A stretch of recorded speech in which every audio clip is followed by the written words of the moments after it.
तर मित्रांनो इथे काटोल नाका आहे आणि इथे समोरच गोरेवाडा गेट आहे. सो गोरेवाडा गेटच्या दोन्ही साईडनी लेफ्ट अँड राईट साईडनी फुटपाथ दिलेला आहे रोडच्या बाजूनी. सो प्रॉब्लेम असा येत आहे की फुटपाथ वरती ड्रेनेज सिस्टीम दिलेला आहे, तुम्ही बघू शकता.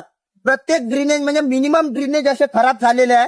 इफ इथे कोणी प्राणी वगैरे आला, समजा माणूस चुकीने त्याचं लक्ष नसतं यात घुसलं तर त्याची जीवहानी होण्याची 100% गॅरंटी आहे. कारण की नालीची जी हाईट आहे मोर दॅन 3 फीट आहे. सो प्लीज एनएमसी याच्याकडे लक्ष द्या, नागपूर नगरपालिका. ही नम्र विनंती आहे. लोकेशन आहे गोरेवाडा गेटच्या समोर.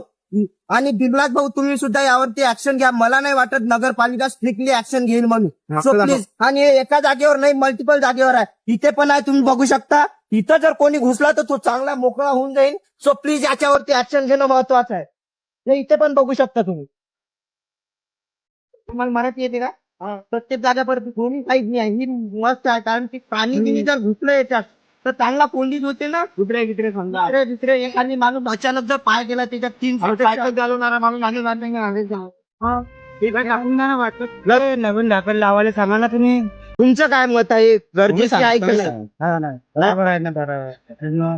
कोणी पडू शकते त्याच्यात. तेच तर. जंगलचा इलाका आहे, ज्यांना पडू शकते.